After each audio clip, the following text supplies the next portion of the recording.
I have super loud voice. I'm going to try to project. My name's Amy Weishart. I'm the director here at the library. It's wonderful to see so many of you here. We also have a few folks on Zoom, so we are recording this talk tonight and we'll make it available on our website. We're really pleased to be hosting Andrea Clark in conversation with Jennifer Nadel tonight. Really excited for this event. So I'm going to turn it over to one of our board members, Ellen Shafer, who will be introducing them. Thank you.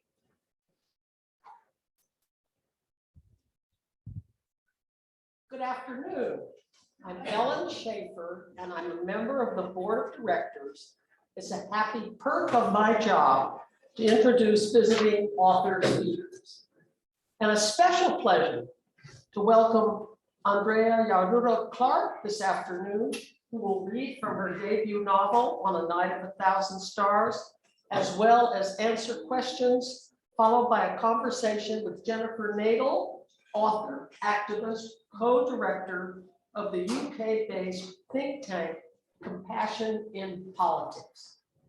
This evening's speakers have deep roots in our community.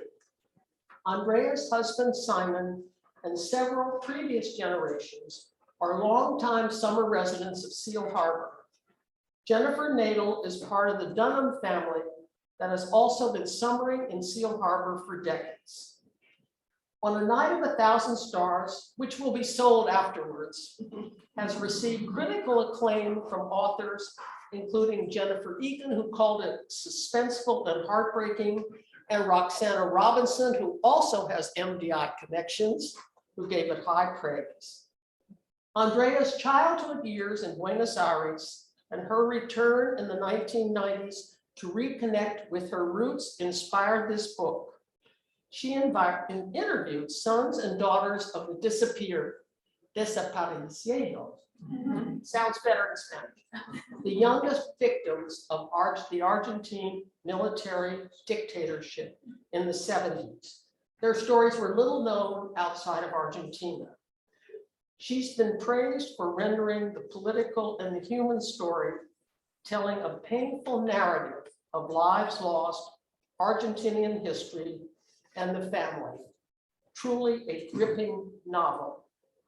In preparation for today's introduction, I thought I'd just read parts of the book to get the gist in her style. Well, I truly could not put it down. Wondering what twist and turn would happen on the next page. Before I reveal too much of the plot, let me present Andrea Yaryura Clark.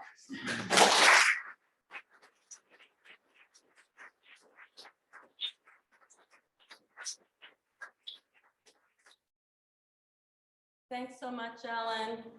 You're here. Thank you so much for introducing me to everyone. Amy Weishart, thank you so much for organizing this incredible event. To Erica Mitchell, I don't know if she's here tonight, but she is the one who got the ball rolling and introduced me last summer to the former library director, Ellie Andrews. And thank you to Jennifer Nadel, Seal Harbor neighbor and dear friend. Thank you so much for joining me tonight in what will be hopefully a fun conversation. I arrived in Maine in 1999 with my then boyfriend, Simon. We had met in Buenos Aires, and I was a porteña, like to drink coffee, hang out late into the night, eating, drinking wine, and was not really into the outdoors. So when he invited me to Maine, I thought we were gonna just lounge on like beach chairs and drink caipirinhas. So I was surprised, but pleasantly so. It's beautiful up here. And I was so warmly received by my future mother-in-law, Sheila Clark, my sister-in-law, Eliza Clark. And I have all these friends that I see now in the audience. This has been my community now for more than 20 years now. So it's such a treat to be here. Thank you. Some of you had said to me, Andrea, and you also wrote part of the novel here. I'm like, yes, because it took me 8 years.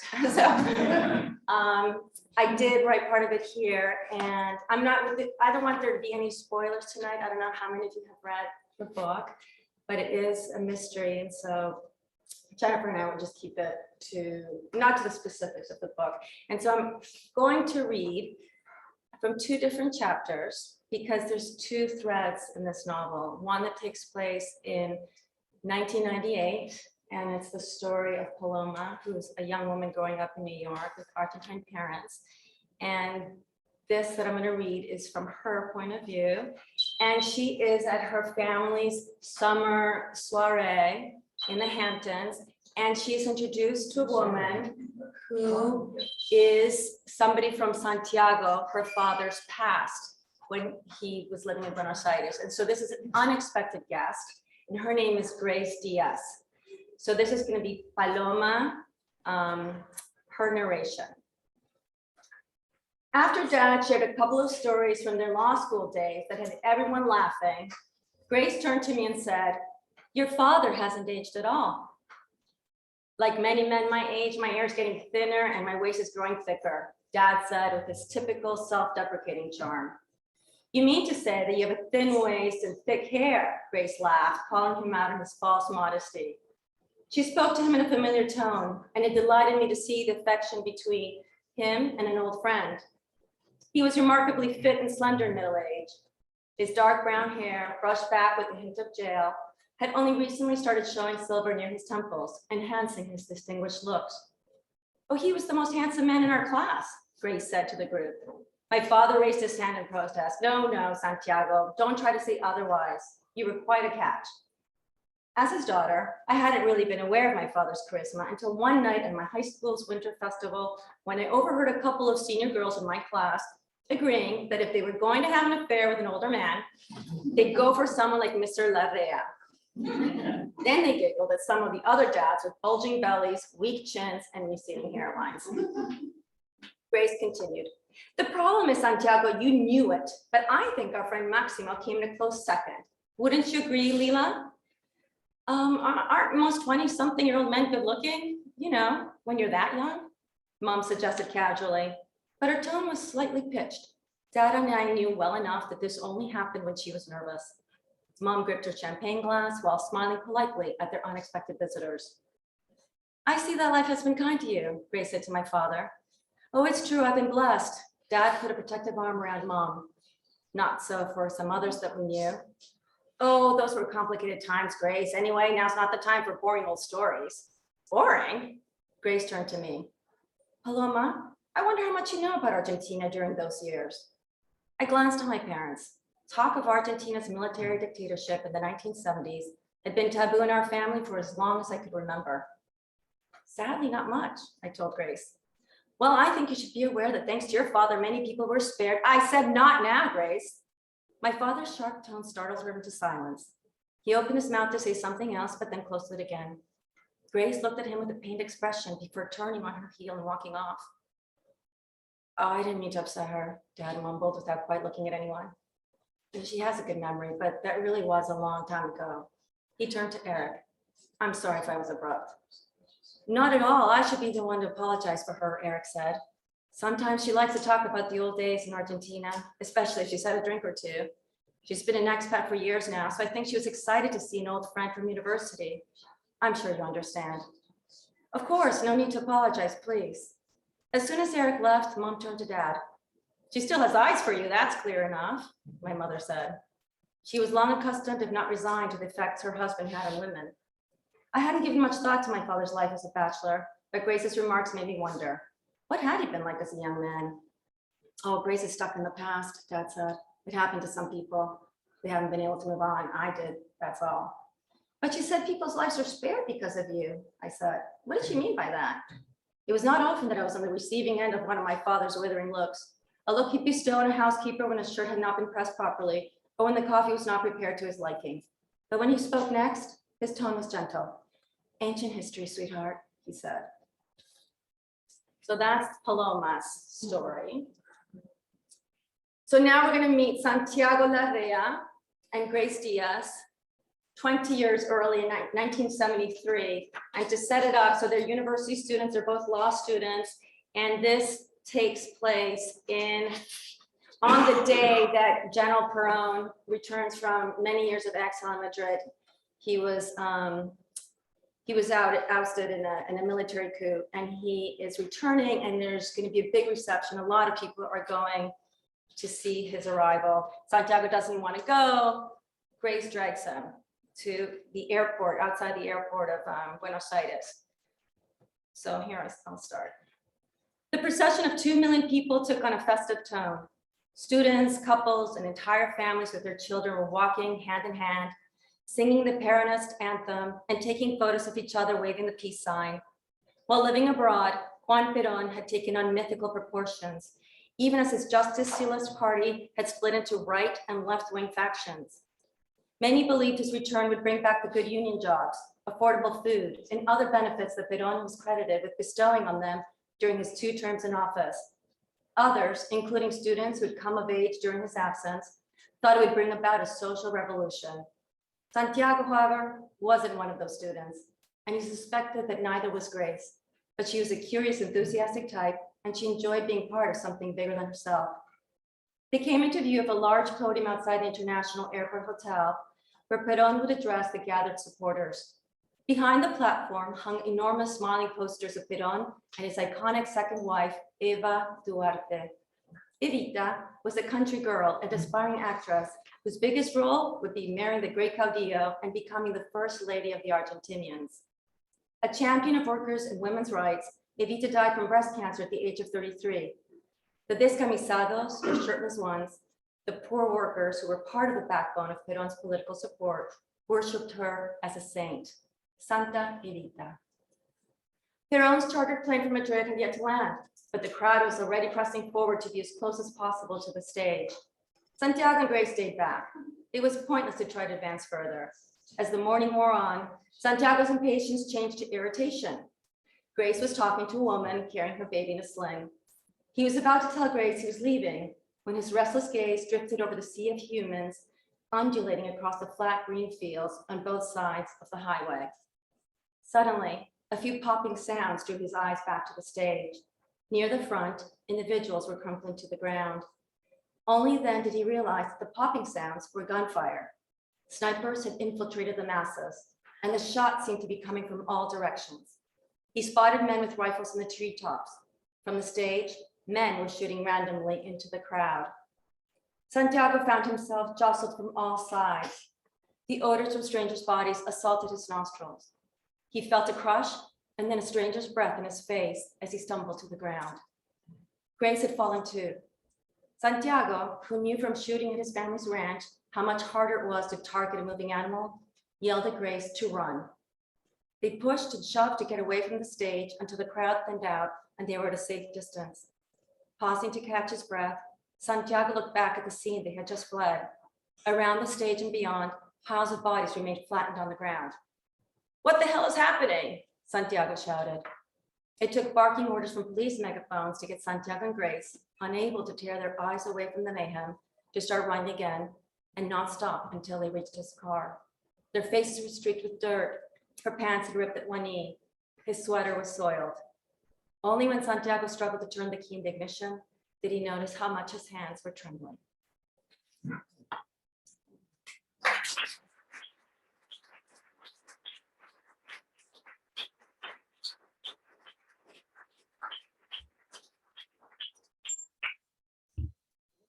It's like a good moment to mention if you have a phone. Silent. Andrea, that was fantastic and congratulations. This is a truly brilliant novel. I so love reading it. It's always, you always get a bit nervous when a friend suggests that you read their book because you don't know how it's going to go. And as Ellen said, I couldn't put this down from the moment I picked it up. It's absolutely gripping, and you know, it's not just suspenseful. You've woven together 2 love stories and set it against an incredibly tense and tragic moment in Argentina's history. For those of you here, we're going to try not to give away the plot, as Andrea said, but even if you like get little inklings, don't worry, you'll still love it. You will still love it. Can you give us an idea of what the book is about for those who haven't yet read it? Okay, so it's two stories, one that takes place in the years leading up to the military dictatorship. It's a love story between two students, and also I touch upon the lives of other students. I just want to get a feel for what was happening during that time, but it's a love story as the time in Argentina just gets darker and darker. And then the other story is a young woman's search about her father. She wants to learn more about her father. She passes university soon because he's always been quiet about that time in his life. And because she met this woman, Grace, that's why I mentioned that part of the book. She's the woman who sparks her curiosity about her father. And so when she goes to Argentina, she starts finding out things that she would have never suspected. You're Argentine born. Can you tell us a little bit about your upbringing? Okay, I was actually born in New York because my father was doing a residency, so American born, but I spent my childhood there. My father was a medical doctor who had decided to do residency in psychiatry, and so he was a psychiatrist in Argentina. And around that time, in the early 1970s, so with the return of Perón, Perón allowed the creation of a right-wing, like state terrorist kind of death squads. I'm not sure if I'm using that clearly, but so I think I need to. Yeah, let's get back and let's talk about the history first, and then get to a little bit. So, when Perón came back, he left behind all the students. The Peronista party was sort of divided into two factions. And the students who were left-leaning intellectuals, not just students, but people who were psychiatrists, writers, journalists, who had supported Perón, realized that he had gone more to the right wing of the party. And there was the creation of these death squads, and they started going after, they wanted to basically eliminate the intellectuals, worried that there was communism was being spread, and they didn't want that to happen. So going back to my father, he would have been a target because he was a psychiatrist and he was also a writer. He was an author of short stories and poetry, and his editor was disappeared. This was pre-1976 when the military coup happened. So they were disappearing people starting in 1973, which is a surprising discovery for me when I started doing the research, because I thought it all began in 1976. So, of course, as a small child, I did not know much of this at all. But you did have an experience, didn't you? You had an awareness. Well, so I mean, we were living in a time where there would be bomb threats because there were guerrillas, and that as you'll see in the novel, there were guerrillas and there were bomb threats, there were kidnappings, and on our street, we lived in a really beautiful neighborhood near Buenos Aires and very close to the presidential residence. So the business of the day is still conducted to this day in the center of the city, but the president lives in, it's called Olivos. It's a beautiful barrio. So we lived right by there. And I was there recently with my son Cameron visiting our old house, and it was on that block where they would do that. They would put roadblocks and they would do these come in these unmarked cars, civilians, or maybe police officers or thugs, but like in civilian clothes, and would take away people in the middle of the night or during the day if they were suspected of doing anything that they considered dangerous. And it happened on our block to one of our neighbors. And my poor brother, that's why it really sticks with me, was on his way home from horseback riding. We all rode horses. And at first we didn't know who it was him because we closed the blinds, we were hiding, crouching. And finally, of course, we let him in. It was traumatic for him and for us. And in doing my research, if those of you who've read the book, There were two, there's a multinational company called Urge y Born. And those were two brothers, they were kidnapped too, right by where we lived. So it didn't matter where you lived in the city, so it permeated the entire city and country. So going back to your story, that's the environment that you grew up in. Yes. And can you tell us a bit more about your story? What happened after that? I mean, that must have been absolutely terrifying. Yes, but as children do, I mean, we just sort of like, okay, I don't know, we went on, I went to school, you know, we would continue about our daily lives, and that was so interesting when you're in the moment. And I think that's, people were not really quite aware of what was going on, especially because there was this campaign in place called Silence is Health, which was put in place by the government ostensibly to reduce noise pollution in the city. It was really a message to thinkers, to writers, to authors, to not say anything. There was censorship of the media, and that applied to like everyday citizens. Like, we did not report this neighbor being taken. I mean, I should ask my mother. My father sadly passed away, but I don't think we did. And people's mentality was they must have been up to something. So yeah. And what happened after the disappearances started happening and your father's editor? Well, that was as your family. Well, yeah, and so at the same time that I mean, I'm laughing because my father was a larger than life figure. Some here had known him. He was also right. So his manuscript would have been with the editor, but he was also invited occasionally to go on television and be like, because he was so charismatic, and he was the head of this worldwide biological psychiatry association. And there was this figure who I believe is still hosting these lunches. It's called Almorzando con Mirta Legrand. She's probably 90 now. And he went on her show, and it's a lunch, you're eating, and on live camera, I guess she was talking to him about, I don't know, his work, and he recommended that all the patients of the state psychiatric hospital escape if they could, because the conditions were so atrocious. So he was outspoken, and that wasn't much appreciated, especially by state-run facilities.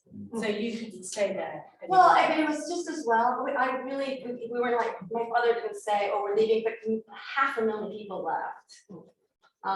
Could not either voluntarily or were forced. He was approached by security forces to interview prisoners.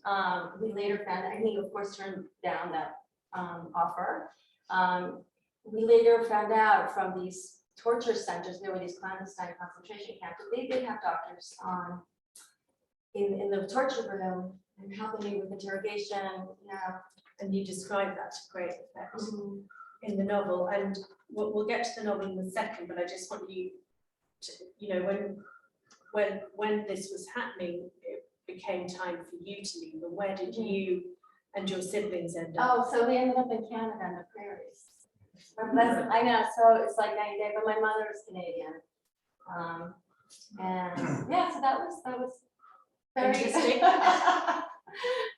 Yes, but we didn't speak English, so we had to quickly learn the language. I may have told you this before, but it brings the family really together. We're 5 children, and we became very protective of one another.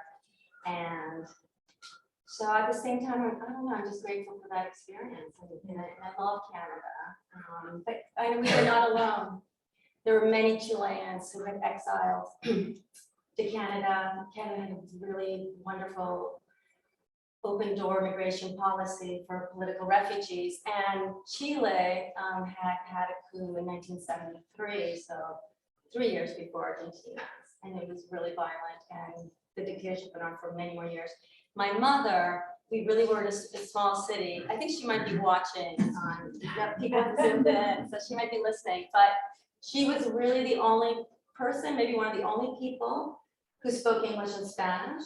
So she was immediately asked to be a representative in the courts and to help the Chilean refugees sort of settle in. And that sort of has become her life's work. She still works with immigrants that continue to pour into Canada. But yeah, so I remember meeting Chilean refugees who were just as feeling as out of place as we were. And you grew up, went to college, and after college you decided to go back to Argentina. What led to that decision? Well, we always felt, I mean, we've gone back a few times. My father ended up settling in New York. And I don't know, like the Argentine or maybe the Argentine of living abroad seems to be even more Argentine, than the one who stays in Argentina. My father was very much one of those figures, and he had his group of friends in New York. So we always spoke in Spanish. It was our culture. I grew up with that culture. And when I went back as a student, as a college student, the warmth of our family, the friends, we were the only ones my father was the only one who left, and we were a big family. So I wanted to reconnect with those roots. I thought it was just going to be for a couple of years, but I ended up staying much longer and really I felt like I had come back home again. Until, of course, I met my husband. Now you have a new husband. So this is your first novel. How did you become a writer? Is it something that you'd always longed to do? No. I love reading, so I consider myself first and foremost a reader. And I always loved music, so I worked in music. I mean, initially as I Much Music, which is music television, Canadian channel that had local production in Buenos Aires. So and then I went to Tower Records. But yeah, music is really is very inspiring for me. And when I met these sons and daughters, so let me tell you a little bit how that happened. Sure, yeah. Because I didn't think, oh, now that I'm back in Argentina, I want to figure out what happened to the generation of my peers and my parents' generation, because nobody was talking about it, by the way. Even the dictatorship collapsed just a few years before, and people moved on. The trials have been held, and then there's a pardon of them, and so people just moved on, and I didn't talk about it. I didn't know how people felt in my family about it. But right around, like sometime in the 1990s, there was across all the papers headlines about a former naval officer confessing, right? Because during the trials, everybody in the trial denied any wrongdoing. But he confessed, and so I was like, oh, that was interesting. So everybody was talking about it. And then right around the same time, I went to a poetry night with a friend who was a poet. And at that reading, I met somebody who we were all talking about our childhoods, because we had grown up together in Olivos. And he told us, well, I didn't have a happy childhood. My father was a member of this armed guerrilla group, and he was assassinated. And I remember thinking, oh my goodness, this is the first person I've met who's openly talked about this. And that made me think, what happened to my generation? And so through a human rights interest lawyer, friend of the family, he told me, Andrea, there are these young people who are starting to get together at a human rights center. So I went. I had no agenda. I didn't know what I wanted to do with this, with this idea of going there. I was just curious. And they received me very warmly. I explained to them a little bit about my situation, and they let me sit and hear them. They were just starting to meet. At that point, it was just a support group. And then they went on to do more activist type of work. And I decided to document their stories on film. Meeting Simon, we left, and so I didn't get to finish the documentary, but their story stayed with me. And then I decided one day that I was going to try writing this. And, it took me many years, but that's how it came. And I didn't grow up thinking I wanted to be a writer. Now I'm just noticing lots of people standing. I don't know if there are any spare chairs at the back. Oh, that's Or if anyone's got a seat that's empty next to them. You can put your hand up if you've got a seat that's empty, and then people who are standing can grab it. Or people who are standing want to stay standing. Okay, so long as you're standing voluntarily. So you just sat down to write this book, and 8 years sounds like a long time to a non-writer, but as a writer, that's just what it takes. It takes what it takes, and it's an extraordinary process. Can you tell us a bit about your writing process, how it happened, where you started? You've got these two parallel stories that are woven chapter by chapter by chapter. You know, did you write them at the same time? Did you write them consecutively? How did you construct it? So they say you write what you know, and I really just knew Paloma's story, and that was my first manuscript. I didn't have anything happening in the 1970s except for brief flashbacks. I knew there was a story of Santiago's university student, but I just lived in the abstract, and so just had maybe a total of 10 pages. And it took me a very long time. I worked like a turtle. I mean, I was just nobody knew I was doing this project. I was in the creative writing workshops, so just on my own time when my kids would go off to school. And I would sort of tackle it, just sort of like, I'm gonna write a couple of paragraphs, maybe a chapter will be like a short story. I remember reading that somewhere, that's somewhere to mention. If I'd known how hard it was gonna be to write a novel, I would have never done it. It's so hard. So I was very lucky living in New York, and a wonderful friend who was an editor at Simon Schuster, who left, she was a school mom, said she would help me find an agent. So after many rejections, they're all very nice in the publishing industry, but they won't take you on unless they really think they have something. And I get that because you compete against so many titles, so many authors. So I remember, I had maybe over the course of a year, 10 rejections. And then one day my friend, we would walk our dogs together, discuss writing or whatever. She had become a writer now, she's very successful. Weir Hendricks is her name. She does writes thriller, she's wonderful. So she said, I have one more, remind me to give you her name, because we were with our dogs, we didn't have our phones on us or whatever. And she's Isabel Allende's editor. I was like, okay. I said, if she doesn't get this, then I'm definitely putting it away. I'm not one of those writers who's like, I have to keep writing. And some people had said, oh, this the first novel never gets published. It's just like, the second one, I'm like, no, I'm not going to do this again. And I was lucky. She was leaving Simon Schuster to be going back to being an agent. And she read it and she called me and she said, I see the potential. So there was more work, but with her, after she, it was just great feedback. She said, the story, you really have to delve into the 1970s, Andrea. There's a novel right there. So we're going to cross that, we're going to, edit out so much of Paloma's story. And basically it's going to be like you're writing a second novel. And I was your names. I think some of you remember. I was just like, head in my hand saying, oh no. So that's when I really delved into the history. I had people from Argentina sending me books that I needed to read, friends in the United States. So it was an intense year. And I wrote that 1970s as a separate novel with an outline, because I think, because it's historical, I had my markers of like the historical events and my characters were going to be thrown into those events. So that's how I managed that. And then when I finished writing that thread, I looked at Paloma's thread, and then I started alternating that, and then it sort of aligned really nicely. So you sort of spliced the two of them together. Yes. You had these Yes. two manuscripts, and you then had to cut them together. Yeah. And it works so effectively. I mean, for those of you who've read the novel, it just flows, and everything is perfectly balanced between one narrative and the other, and one echoes the other, which makes it even more powerful. Yes, I feel like I was very lucky. I mean, I was, be like a chapter, like, maybe I have to cut it here, and then I'll, so there was some of that fine tuning to be sure. And can you tell us a bit more about your writing process? You said you found it difficult. Do you sometimes have to, do you have any tricks that you can share with us?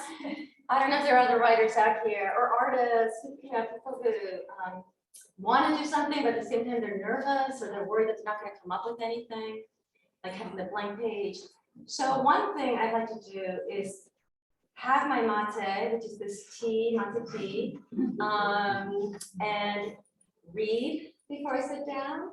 I definitely walk my dog Toby, some people see me walking her, and that. So, but I like to do it first thing in the morning, and then I will say that, 'cause then I can do something fun. I don't know what it could be. Look at, I don't know, make a phone call to a girlfriend or eat like a cookie or go to down to the, we have a bakery down the street, Petit Polet, I'll get myself a croissant.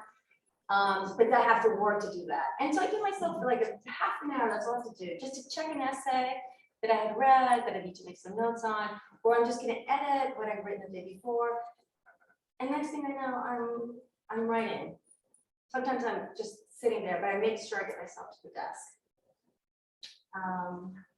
And I listen to music. Music gets me also into the mood. Well, amazing. And you write very convincing male characters as a woman, and they're incredibly attractive. We have to see where this question's going. So, two in the first, and then Frank in the second. Are these people? I mean, we write about what we know. How well did you know these characters? Were they based loosely on people? How did you do it? How did you create such? It's actually really difficult to write an attractive character. It's much easier to write an evil character than it is someone who's really lovely and kind, and you do it so well. And I just wondered if you could talk a bit about how you created those characters. Well, I definitely have, I'm surrounded by really kind, beautiful people. And they are fiction, all these characters. I've had friends and family say, this is based on so-and-so, and it's not. But, you know, I mean, I don't know how that happened, I really don't. She's been very diplomatic. But I'm so glad to hear that, because there has been, you know, some talk in these circles, publishing world, that, you know, can you write, you know, of course, can you write a male character if you're not male, or anyway, just don't look at that discourse, but. Well, you definitely can. You definitely can. And we're just going to have a few more questions, and then I'm going to open it up to the floor so that all of you can ask Andrea your questions. Just zooming back out a bit to the subject matter, one of the things that really struck me when I was reading was just how dark and cruel humankind can be, and it really, really scared me. I mean, the sort of things that I do as, you know, as an activist, and just take as my civic duty almost to stand outside Parliament, or, you know, take the actions that I take, you know, even knowing someone who did that at this time wasn't safe. And we talk a lot about how difficult times are now, but we still have many of those rights that were completely lost. Yes. No, it's that's why I've also been told that it's a timely book. It's important to have this kind of literature out there. But I really wanted to communicate this, which is the stories of people being able to enter their heads and to transmit to readers maybe what it would have been to have lived during those times as someone who, you know, had a different opinion from that espoused by the government, and what that could mean, but how people had to get on with their daily lives, and the difficult choices that they're presented with. You know, so that's what literature does, that maybe like a book on a historical book, or, you know, documentary can't do. So it was, you know, it was my way of approaching that subject.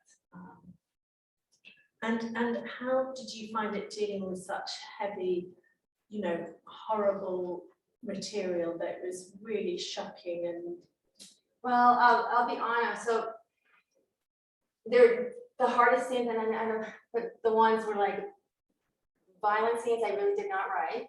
I had to be told by my editor, you can't just have some sort of, you know, make it. You have to get into it a little bit more, Andrea. So I guess I was just avoiding doing that. And then in a lighter note, the romantic scenes were hard for me to write. I don't know, things that are, you know, but I just did it, hoping that it was okay what I was writing. Again, music, I found solace in music when I was writing the hard chapters, or scenes.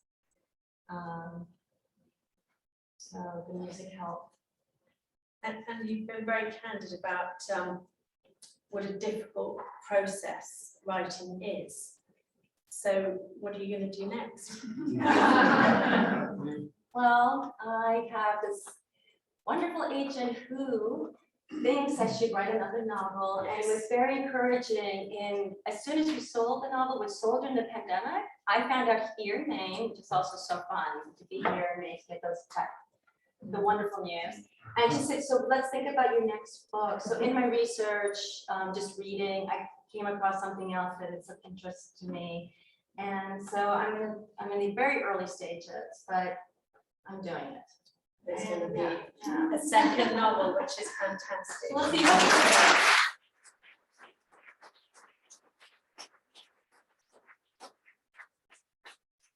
So we've got roughly 15 minutes left, and I just wanted to give you, the audience, a chance if you have any questions. I have others, but there. Has the novel been translated into Spanish? No, it hasn't. And do you know what, if any, reaction there is in Argentina to it? Yeah, well, I was just there very recently, and the people who have read in English have really enjoyed it, have felt like it's opened their eyes. These are younger people, but also people of my generation. My cousin's children had not really known, so it's still not really being taught. The kids can rattle off the names of all the presidents, but they don't really go into it unless they're studying social sciences or political history. So they're grateful for that. You know, and it's nuanced, right? So I think there's something there for everyone. But yeah, I've been very pleased. I'm going to go to the woman here. That's all that I know you wanted to ask about your title, but I wanted to ask you, one of the most interesting parts of the book was the young girl's search for her true identity, her genetic makeup. And somebody must have given you some very good advice about the scientific. Yeah, yes, well, it actually came up with just an idea. I don't get too much into it because this might be, you know, might reveal too much. But first, I think I sat down to write my second one. I just had an idea and I'll sort of write it down because I don't want to lose my thread. And then, yes, I would consult with someone and say, like, is this possible? Could this happen? This way of figuring things out? Yeah, so I did sort of like, I invent something and then I see if I pick it up, if it's actually possible. So I started it backwards.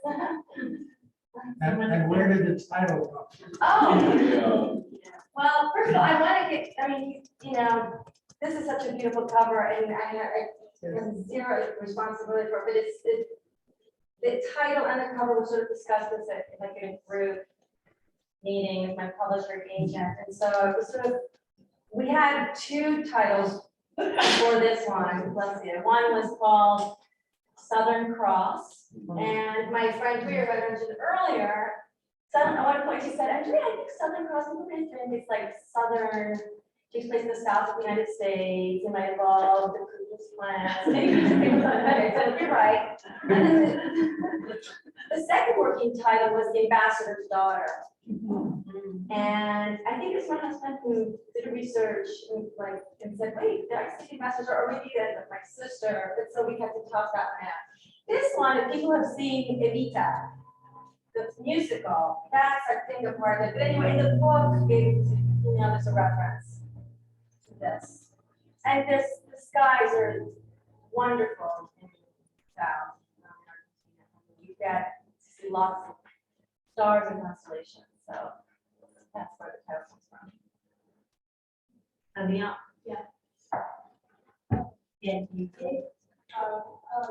I like the title. I mean, it's so dramatic. I mean, referring back is the best. But my question is, what do you think is the future of Argentina? Could this happen again? Do you have a constitution now? Yes, yes. And do I think it's going to happen again? So this is more of a question I would leave to like political analysts, historians. I mean, it's a democracy, and there's progress is being made. I'm thinking now of the pending cases still in the courts. It's been about 40 years and more democracy. There hasn't been a coup since 1976. So that's good. Do you have trouble transitioning back to family life from as you're working on it?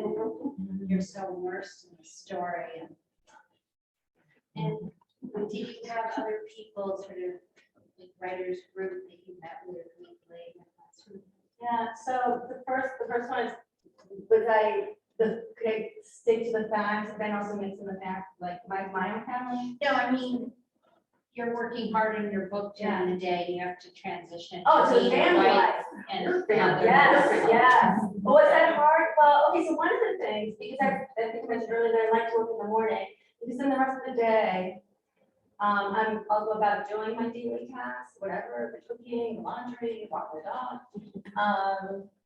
And I get to pop into my head. I can solve problems when I'm not thinking about it. So I might be distracted, so that might affect what's happening in my family. Like we'll be having dinner, and suddenly I'll just be like, oh, I gotta do this. I'll write it down. But no, I can say that. But otherwise, that was fine. And then writers groups, no, I did not. I have never joined a writers group. I remember thinking about it, but I never did it. I was very lucky to have good friends who would read it, and so I was just wait for their comments. But I didn't launch any group. But I know it works for a lot of writers. And it gives you a sense of like a commitment, deadlines, like it's my turn to read a chapter this week. So that could have worked for me. I just would self-impose deadlines, I guess. Good discipline. I saw a hand over on that side. Anyone else got a question? Andrea, what was the music that inspired you? Well, great question, and it's all on my website. I uploaded a Spotify playlist, a lot of Argentine music from the era that's still very popular today, folk music. My characters go to an annual music festival, go skiing, and so you listen to beautiful folk music and the lyrics. And a lot of these musicians that had to leave the country, wrote veiled lyrics about what was happening. So just listen to them, their songs. I also love classical music. I listen to a lot of Philip Glass. So yeah. And I used to play the guitar, sing. Now I've passed it on to my son Cameron, so he'll play the guitar, some of these songs. So yeah. And just picking up on that point about writers groups, what advice would you give to someone, if there's someone in the audience who wants to write their first book or their story? What advice would you give to someone starting out? Don't do it. Don't be afraid. No. Don't do it. Don't be afraid. She's a writer too. And I encourage you to take going to the other novel. So we can share. See that? So I'm not a writer's group. We have Jennifer and I can exchange notes. How are you doing? Will you get a friend? If you're on an exercise routine or whatever. You're very lovely, but we're here to talk about Okay.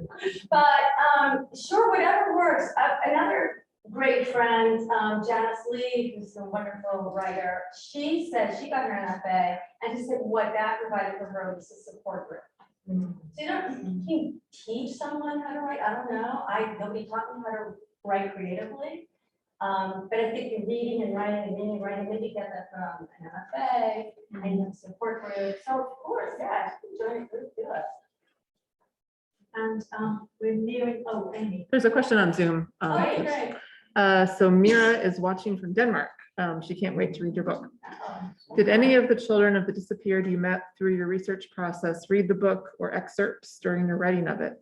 Or have they read it afterwards? And if so, what did they think of it and the way your book helps tell their story? I'm so glad that she brought that up from Denmark, because really, my first thank you should be to the sons and daughters who I met so many years ago at this Human Rights Center. They were meeting in a basement, and that they let me into their lives. And the stories that they shared are just incredible. And that's why those stories never left me. I felt like I owed them. They gave me so much of their time. So I hope that through this fiction, which is inspired by their stories, I honor them. I have not talked to them. I'm in touch with a couple of them. I think it needs to be translated into Spanish, so hopefully that will happen. The book just came out, so hopefully it'll happen soon. But yes, I'm not in constant touch with them, and we're all older now, and some of them have left the group because, their time was just over. But they did wonderful work in finding answers about their parents, trying to seek some social justice. And just a couple more quick questions, and then we'll draw the evening to a close. And I'm just amazed at how many people are here in the library on a hot sunny day. It's a really wonderful testament to your book. You spent some time working as a journalist in Buenos Aires. Can you talk about some of the things you discovered during that time? So, I was more of this freelance journalist work that I was doing was in regards to sons and daughters, but I came up really more as like a television producer and then working at Tower Records. So really my work was really just with the sons and daughters. I accompanied them to, on some of their protests, public protests that they were doing, in front of the homes of these perpetrators of human rights atrocities. Just listen to their stories, but I wasn't doing any other sort of investigative work except for this area. Yeah, that sounds very, very powerful. And finally, I don't know if you ever think about this, but how would your life have been different if your family hadn't left Argentina as a child? Well, I've talked about this with my older sister, my other sister too, but we wonder, because I spoke to all of them, especially now they're working on the second novel, I wanted just more, learn more of their memories. We all have our memories, and just to, as we were talking about the 70s there, we feel so lucky to have left when we did, because we don't think our father would have survived. And we're pretty sure he would have been taken. There was no reason not to take him. And in fact, as soon as the coup happened, it disappeared.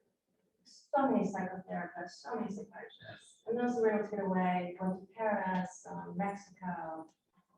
Some like the Sweden, Denmark, Holland, they had to get away. So that on one side. And on the other hand, I think because I grew up outside of Argentina, mainly outside of this country, I don't think I would have been able to have written a novel had I not been outside. It's given me a more unique perspective. So I don't think I would have written a novel if I stayed there.